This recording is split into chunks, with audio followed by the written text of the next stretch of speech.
అసలు ఏంటి సప్త శనివార వ్రతం?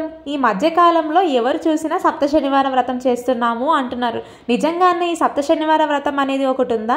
ఇన్ని రోజులు మనకి కేవలం వ్రతం అంటే సత్యనారాయణ స్వామి వారి వ్రతం ఒకటే తెలుసు కదా, మరి ఈ సప్త శనివార వ్రతం ఏంటి అని అడుగుతున్నారు చాలా మంది. ఈ వ్రతం గురించి మనకు తెలియనంత మాత్రాన ఈ వ్రతం అనేది లేదు అనేది కాదు అర్థం. ఎప్పటి నుంచో ఉంది. నిజం చెప్పాలనంటే కలియుగం మొదటి నుంచే ఉంది ఈ వ్రతం అనేది.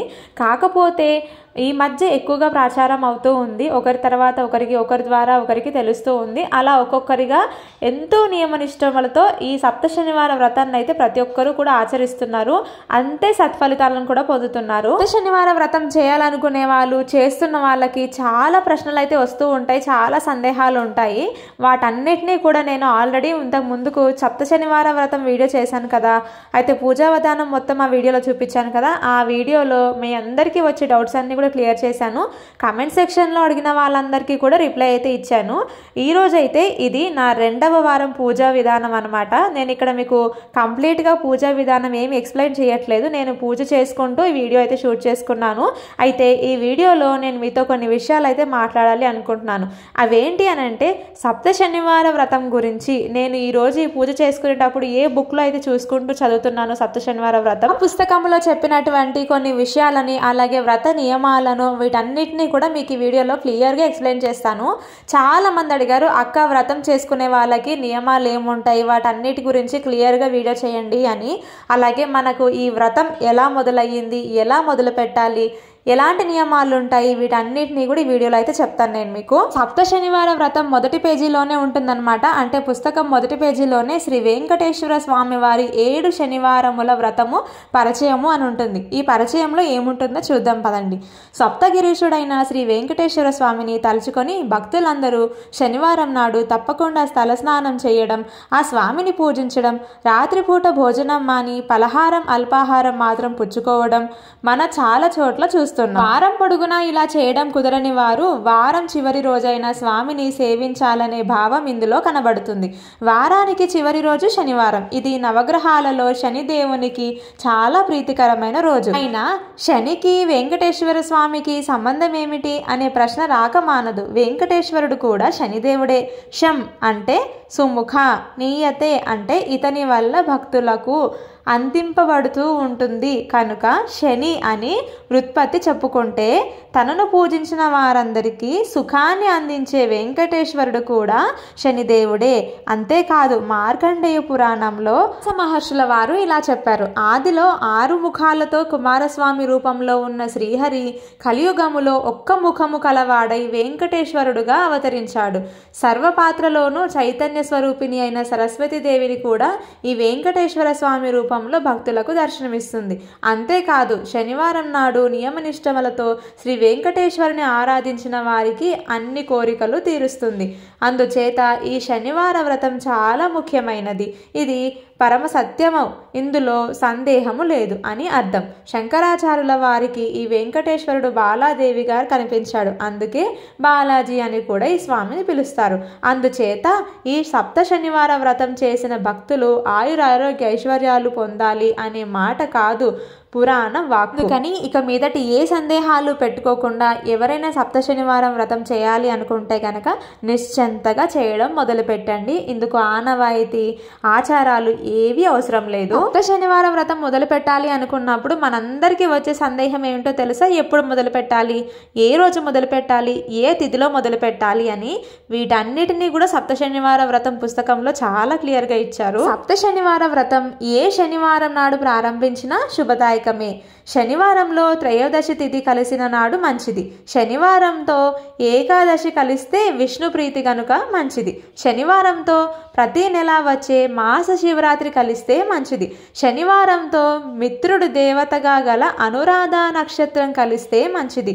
ఏ నక్షత్రమైనా తారలు కూడా మంచివి కుదరాలి. శనివారంతో బృహస్పతి దేవతాకమైన పుష్యమి నక్షత్రం కలిస్తే మంచిది.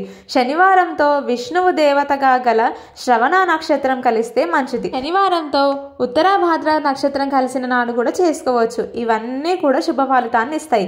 ఇవన్నీ మాకు తెలియదు అనుకుంటే స్వామివారికి మీరు నమస్కారం చేసుకొని ఏ శనివారం నాడైనా సరే మీరు సప్త శనివార వ్రతాన్ని అయితే మొదలు పెట్టవచ్చు. సప్త శనివార వ్రతం చేయాలి అనుకుంటున్నాం, కానీ ఎవరు చేయాలి? ఇంట్లో ఆడవాళ్ళు చేయాలా, మగవాళ్ళు చేయాలా, అసలు ఎవరు చేయాలి అనే సందేహం మీ అందరికీ ఉంటుంది కదా.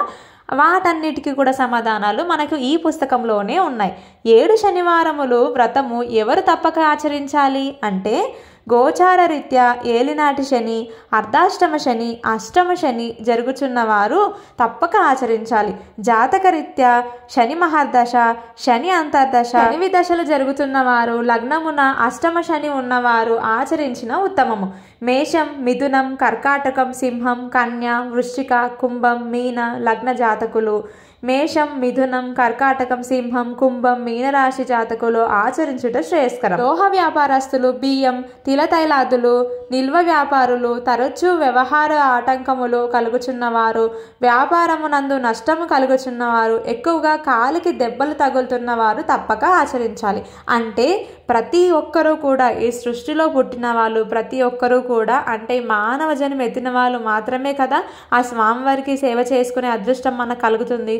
కనుక ఆడ మగ అనే తేడా లేకుండా చిన్నపిల్లల దగ్గర నుంచి పెద్దవాళ్ళ వరకు, పెళ్ళైన వాళ్ళు కానీ పెళ్ళి కాని వాళ్ళు, చిన్నపిల్లలు కానీ పెద్దవాళ్ళు కానీ, భర్త ఉన్నవాళ్ళు కానీ లేని వాళ్ళు కానీ, ఎవరైనా సరే మనకు ఎలాంటి శని దోషాలున్నా, ఎలాంటి బాధలున్నా, ఎలాంటి చిక్కులున్నా, ఎలాంటి అడ్డంకులు ఉన్నా, అది వ్యాపారంలో అయినా, ఇంట్లో అయినా, ఆర్థికంగా అయినా, ఎలాంటి ఇబ్బందుల్లో ఉన్నా కూడా మనం ఈ సప్త శనివార వ్రతం ఆచరించడం వల్ల మనకు ఎలాంటి ఇబ్బందులు అయినా సరే దూరం అయ్యి మనకంటూ ఒక దారి అనేది కనిపిస్తుంది. సరే, ఇప్పటి వరకు సప్త శనివార వ్రతం గురించి, అలాగే సప్త శనివారం వ్రతం ఎవరు చేయాలి, ఎప్పుడు చేయాలి అని తెలుసుకున్నాం.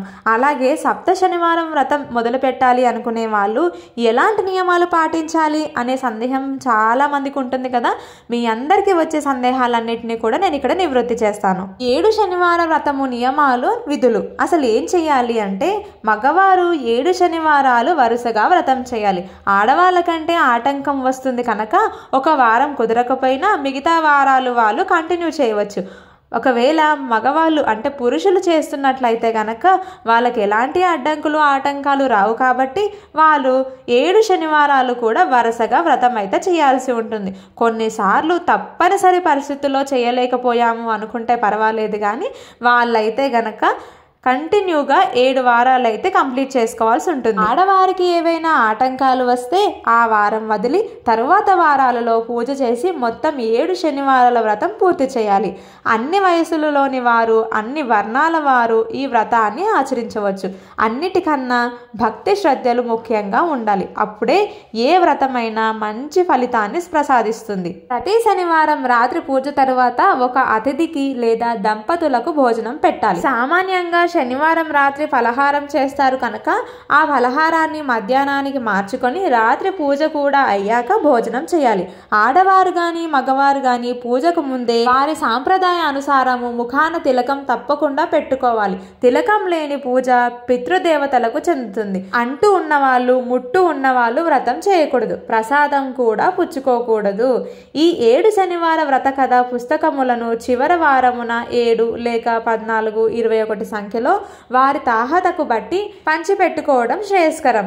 యజమానులు పగలంతా వృధాగా కాలక్షేపం చేయక శని, వెంకటేశ్వర స్తోత్రాలు, కథలు చదువుకుంటూ కాలం గడపాలి. పూజ చేసే చోట ఇంటిలో ఈశాన్య దిశగా ఉండాలి. ఒకవేళ మీకు గనక ఈశాన్యం ప్లేస్ ఖాళీగా లేదు అనుకుంటే గనక మీరు ఏ ప్లేస్లో అయినా చేసుకోవచ్చు. పెద్ద పీట వేసి దానిని పసుపు కుంకుమలతో అలంకరించి దాని మీద కండువా ఒకటి పరచాలి. కండువా మీద బియ్యం పొయ్యాలి. ఒక క్రొత్త రాగి చెంబు కలశం దాని మీద ఉంచి ఒలిచిన కొబ్బరికాయ కలశం మీద పెట్టాలి. ఒక రవికల గుడ్డను చిలకలా చుట్టి కాయ మీద పెట్టి అది అప్పటికి కలశం అనిపించుకుంటుంది. ఈ మొత్తాన్ని మండపం అంటారు. దీని మీద శ్రీ పద్మావతి సమేత వెంకటేశ్వర స్వామి చిత్రపటం కలశానికి వెనక పెట్టాలి. ఒక కుందులో 3 వత్తులు, ఇంకొక కుందులో 4 వత్తులు వేసి మొత్తం 7 దీపాలు పూజా సమయంలో పెట్టాలి. వీలైన వారు ఈ 7 శనివార వ్రతం పూర్తయిన తరువాత తిరుపతి యాత్ర చేసి రావడం మంచిది. లేదా సమీపంలో ఉన్న వెంకటేశ్వర స్వామి స్వామి గుడికి వెళ్ళి స్వామిని దర్శించి రావచ్చు. దీపారాధనకు నువ్వుల నూనె వాడడం మంచిది, శనికి ప్రీతి. వ్రతం చేసేటప్పుడు ఉపచారానికి లోపం రాకుండా చూసుకోవాలి. ఉదాహరణకు వస్త్రయుగ్మం సమర్పయామి అన్నప్పుడు ఒక రవికల గుడ్డ మీద పుష్పం ఉంచి దేవుని ముందు ఉంచాలి. వస్త్రార్థం అక్షతాం సమర్పయామి అని అక్షంతలు వేయకుండా ఒక వస్త్రాన్ని అయితే ఇవ్వండి. ధూపాలు దీపాలు అన్ని యథావిధిగా జరపాలి. పంచామృతాలు, ఆవు పాలు, పెరుగు, నెయ్యి, తేనె, పంచదార ముందే సిద్ధంగా ఉంచుకోవాలి. ఆనాడు విష్ణు ప్రీతి కనుక తులసి మాల ధరించాలి. ఎప్పుడూ కొబ్బరికాయ పీచుతో ఉండగా కొట్టాలి. పీచు తీసి నివేదన చేయాలి. పగటిపూట నిద్ర పనికిరాదు, కోపం, మున్నగు ఉద్రేకములు పొందరాదు. ఇప్పుడు నేను చెప్పినటువంటివన్నీ కూడా సప్త శనివారం వ్రతం పుస్తకంలో నియమాలు అయితే ఇచ్చారనమాట. శనివారం నాడు అంటే సప్త శనివారం వ్రతం చేయాలి అనుకునే వాళ్ళు ఉదయం సాయంత్రం ఎప్పుడు ఎలా పూజ చేసుకోవాలో వివరంగా చెప్పారు ఈ పుస్తకంలో. అయితే ఉదయం ఎలా చేసుకోవాలంటే శనివారం నాడు సూర్యోదయం అయితే దుర్ముహూర్తం మొదలవుతుంది కనుక వ్రత ప్రారంభం వేకోజామునే జరగాలి. వ్రతం నాడు తలస్నానం అంటే తలంటు నీళ్లు పోసుకోవడం చేయాలి. స్నానం తర్వాత శుచిగా శుభ్రంగా ఉన్న బట్టలు కట్టుకోవాలి. ఉదయం పలహారాలు చేయకూడదు. కలశ స్థాపన చేయవలను. 7 అగరత్తులు వెలిగించవలను. 2 కుందులలో ఉదయాన 7 వత్తులతో దీపాలు పెట్టాలి. ఉదయం పూజ 7 అరటిపళ్ళు, మీకు నచ్చిన 7 పండ్లు, నల్ల ద్రాక్షలు, 7 చిమిలి ఉండలు నైవేద్యం పెట్టాలి. ప్రతిరోజు ఉదయం పూజలో కొబ్బరికాయ కొట్టవలను. ఉదయం వేళ వెంకటేశ్వరునికి పూజ చేయాలి. యథాశక్తిగా వెంకటేశ్వర సుప్రభాతం, దండకము, గోవిందనామాలు, స్తోత్రాలు చదవాలి. తప్పనిసరిగా శని స్తోత్రం, ధ్యాన శ్లోకం, షోడశ నామాలు చదవాలి. ఉదయం పూజలో నివేదించిన ప్రసాదాన్ని మధ్యాహ్నం అల్పాహారంగా తీసుకొనవచ్చు. మధ్యాహ్నం భోజనము చేయరాదు. రాత్రి నియమాలకు వస్తే సాధారణ స్నానమైన తర్వాత బట్టలు కట్టుకొని సాయంత్రం పూజ 6 నుండి 7 గంటల లోపు చేయాలి. రాత్రి పూజలో అరటిపళ్ళు, ఇతర పళ్ళతో పాటు 7 లడ్డూలు, వీలైతే లడ్డూలు పెట్టుకోండి, 7 అగరత్తులు వెలిగించవలను. 2 కుందులలో 7 వత్తులు దీపాలు పెట్టాలి. పూజ పూర్తయిన తర్వాత వండిన భోజన పదార్థాన్ని పల్లెంలో తెచ్చి దేవునికి మహానైవేద్యం పెట్టాలి. పూజ అయిన తర్వాత ఒక అతిథిని లేదా దంపతులకు భోజనం పెట్టాలి. వడ్డన అయిన తర్వాత అతిథికి కూడా తీర్థప్రసాదాలు ఇవ్వాలి. ఆ తరువాత అతిథి చేతిలో నీళ్లు పోసి త్రాగమని, ఆ పైన భోజనం ప్రారంభించాలి. అతిథి భోజనం చేసిన తరువాత అతనికి దక్షిణను తాంబూలంలో ఇవ్వాలి. ఆ దంపతులను అలవేలుమంగ పద్మావతి సమేత శ్రీ వెంకటేశ్వర స్వామి వారులుగా భావించాలి. ఆ తరువాత వ్రతం చేసిన యజమానులు భుజించాలి. రాత్రి భోజనం అయిన తర్వాత వ్రత కథ, వెంకటేశ్వర మహత్యం, కుమ్మరివాని కథ, దేవదత్త దంపతుల కథ శ్రవణం చేయాలి. ఇలా మనం ఉదయం సాయంత్రం పూజ అయితే చేసుకోవాల్సి ఉంటుంది. అయితే చాలా మంది సాయంత్రం పూజ ఎలా చేసుకోవాలో ఒకసారి చేసి చూపించండి అక్క అని అడుగుతున్నారు. ఉదయం పూట అంటే మొదటిసారి పూజ ప్రారంభించే వాళ్ళు కలశం ఎలా పెట్టుకోవాలి, ముడుపు ఎలా కట్టుకోవాలి, ఇవన్నీ కూడా నేను క్లియర్గా ఎక్స్ప్లెయిన్ చేశాను. పూజా విధానం ఫుల్ వీడియో మన ఛానల్లో ఉంది, ఒకసారి చూడండి. ఈ వీడియోకి ముందే మీకు కనిపిస్తుంది. అలాగే సాయంత్రం పూజ విధానం కూడా నేను నెక్స్ట్ వీడియోలో పెడతాను. ఈ లోపు మీరు ఛానల్ని సబ్స్క్రైబ్ చేసుకోండి. వీడియో నచ్చితే మాత్రం లైక్ చేసి ఛానల్ని సబ్స్క్రైబ్ చేయండి.